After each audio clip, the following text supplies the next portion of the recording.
Are you awake? What is your soul's calling? What is real? What is now? Only when we are fully awake can we begin to separate the past from our potential.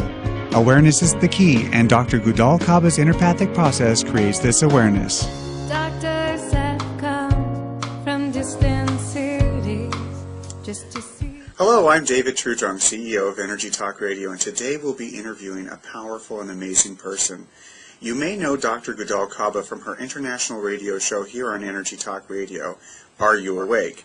Or her amazing show on Stacy TV, and you've probably heard one of her wonderful interviews with world-renowned guests like Chief Cloudpiler of the Nemaha Band.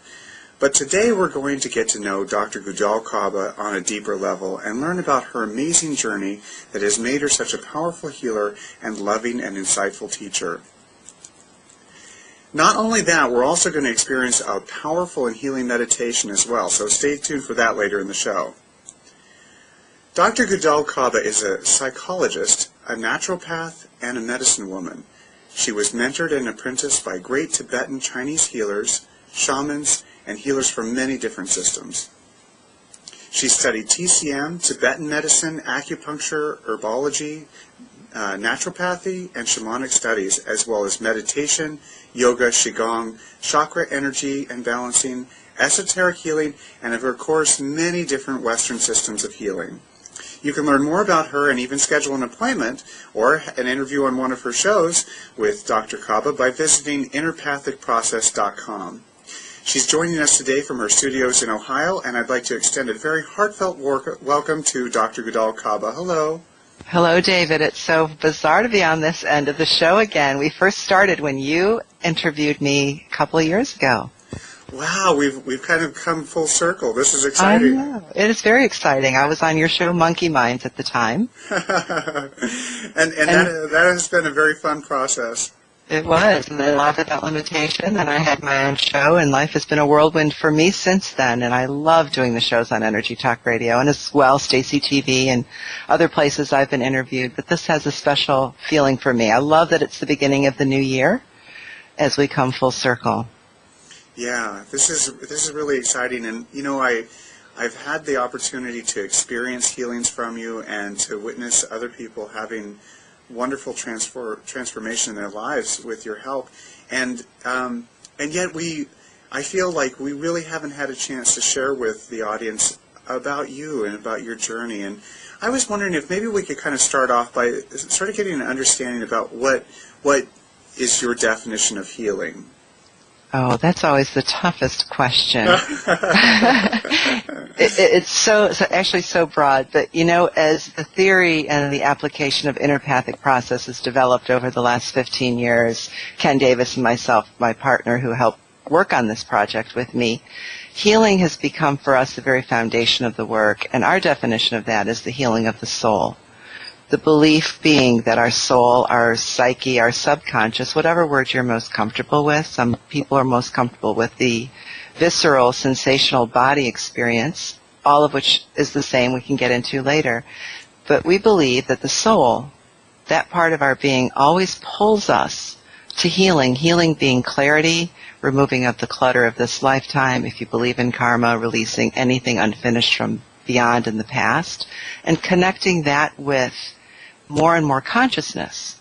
So healing becomes releasing in a conscious way, being aware, awake, being responsibility for how we participate in what we don't like in our lives, as well as what we like, and using that pull to have more and more awareness and presence, because the less clutter we have, the more presence we have.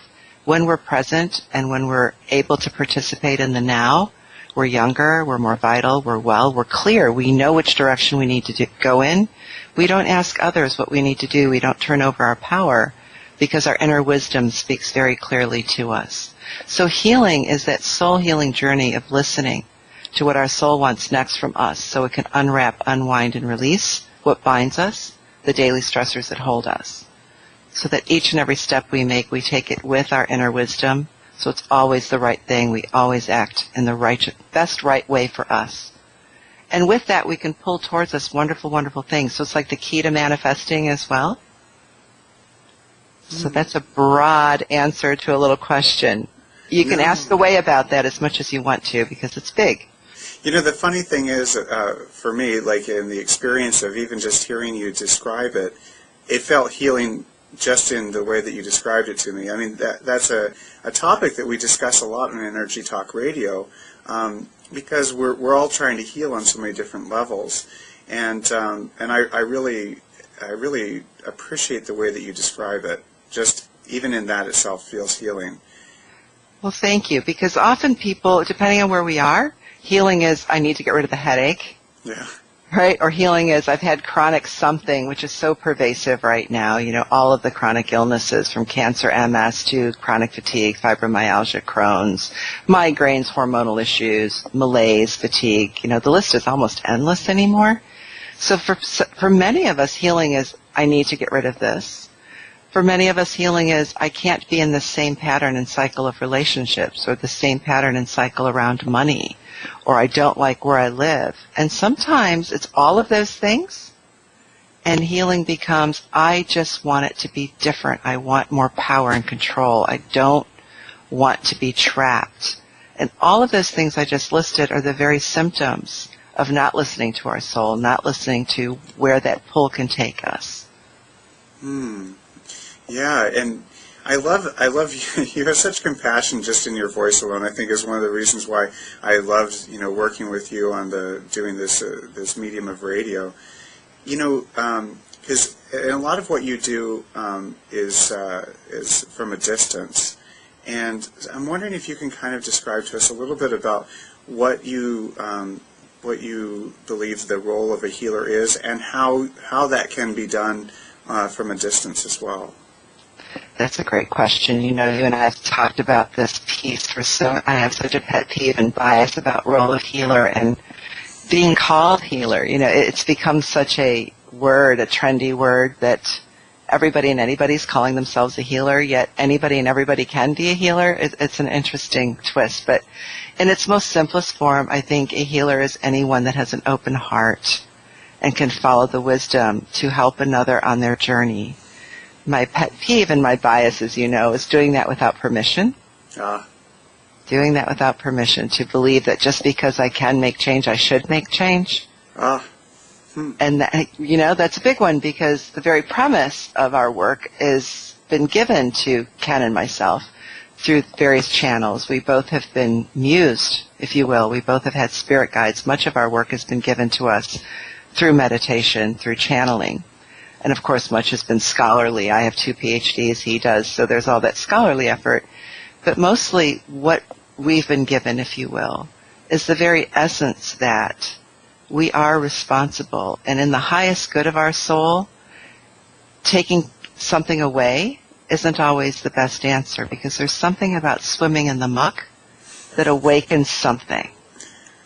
And just because I can see something that you're thinking or feeling doesn't mean you're supposed to know or I'm supposed to know. I mean, what makes me think that I should take everything away from others? So the greatest thing about a healer is having incredible moral integrity and making sure that each and every step is about the highest good of the other, and not just because we can. Wow, that's an interesting thing, because I know I tend to be a little type A about my own healing and my own spiritual development and so on and so forth. So it's like, really? Yeah, you know that about me, I imagine. And so it's like I see a problem or I see an issue or something, and I'm like, okay, I want to fix it, But that's an interesting perspective, to think that maybe there's something about sort of just being in the process, or being in the uncomfortable space. I know that when I did yoga, a big part of it was just be there. Just be in that place that's a little uncomfortable, and just be there. Yes. Let the stretch happen, let the flow happen. And if you remember when we first met, we hadn't met in person. We met doing a piece of healing work. You didn't know me, and you had to trust something.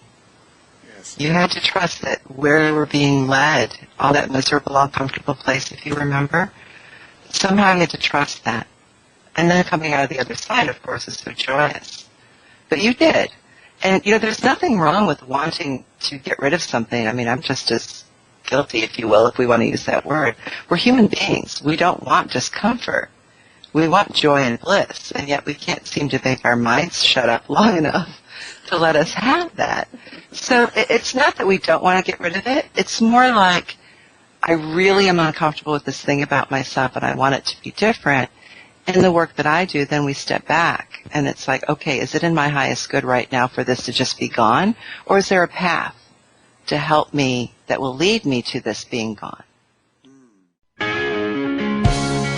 Thank you for joining Dr. Gudal Kaba in answering the question, are you awake? Awakening the awareness that leads to joy, contentment, and passion with Dr. Gudal Kaba.